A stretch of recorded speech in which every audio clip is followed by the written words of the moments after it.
Life can only be understood backwards, but it must be lived forwards. The function of prayer is not to influence God, but rather to change the nature of the one who prays. Søren Kierkegaard quotes, "People demand freedom of speech as a compensation for the freedom of thought which they seldom use. Anxiety is the dizziness of freedom. People understand me so poorly that they don't even understand my complaint about them not understanding me. Life is not a problem to be solved, but a reality to be experienced. There are two ways to be fooled. One is to believe what isn't true, the other is to refuse to believe what is true. The most common form of despair is not being who you are. It is perfectly true, as philosophers say, that life must be understood backwards. But they forget the other proposition, that it must be lived forwards. The greatest hazard of all, losing one's self, can occur very quietly in the world, as if it were nothing at all. No other loss can occur so quietly. Any other loss, an arm, a leg, $5, a wife, etc., is sure to be noticed. I see it all perfectly. There are two possible situations. One can either do this or that. My honest opinion and my friendly advice is this: do it or do not do it. You will regret both. Marry, and you will regret it. Don't marry, you will also regret it. Marry or don't marry, you will regret it either way. Laugh at the world's foolishness, you will regret it. Weep over it, you will regret that too. Laugh at the world's foolishness or weep over it, you will regret both. Believe a woman, you will regret it. Believe her not, you will also regret it.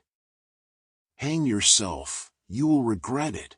Do not hang yourself, and you will regret that too. Hang yourself or don't hang yourself, you'll regret it either way. Whether you hang yourself or do not hang yourself, you will regret both.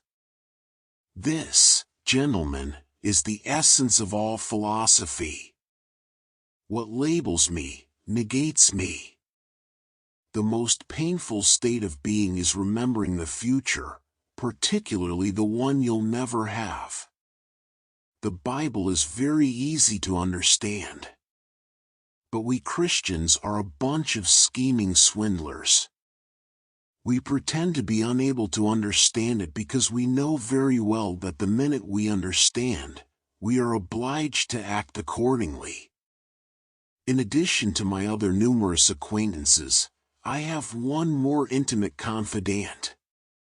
My depression is the most faithful mistress I have known. No wonder, then, that I return the love. What is a poet?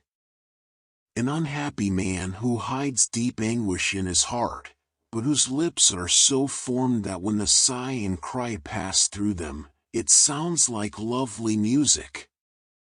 And people flock around the poet and say, "Sing again soon," that is, "May new sufferings torment your soul, but your lips be fashioned as before," for the cry would only frighten us, but the music, that is blissful.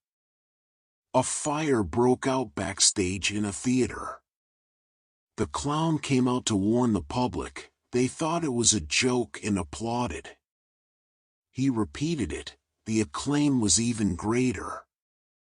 I think that's just how the world will come to an end, to general applause from wits who believe it's a joke. Love is the expression of the one who loves, not of the one who is loved. Those who think they can love only the people they prefer do not love at all. Love discovers truths about individuals that others cannot see. What if everything in the world were a misunderstanding? What if laughter were really tears? To dare is to lose one's footing momentarily. Not to dare is to lose oneself. If I were to wish for anything, I should not wish for wealth and power, but for the passionate sense of the potential, for the eye which, ever young and ardent, sees the possible. Pleasure disappoints, possibility never. And what wine is so sparkling, what so fragrant, what so intoxicating, as possibility? Once you label me, you negate me. The tyrant dies and his rule is over, the martyr dies and his rule begins. To venture causes anxiety, but not to venture is to lose oneself. And to venture in the highest is precisely to be conscious of oneself. Face the facts of being what you are, for that is what changes what you are. God creates out of nothing. Wonderful, you say. Yes, to be sure, but he does what is still more wonderful. He makes saints out of sinners. To cheat oneself out of love is the most terrible deception. It is an eternal loss for which there is no reparation, either in time or in eternity. If anyone on the verge of action should judge himself according to the outcome, he would never begin. Above all, do not lose your desire to walk every day. I walk myself into a state of well-being and walk away from every illness. I have walked myself into my best thoughts, and I know of no thought so burdensome that one cannot walk away from it. But by sitting still, and the more one sits still, the closer one comes to feeling ill. Thus, if one just keeps on walking, everything will be all right.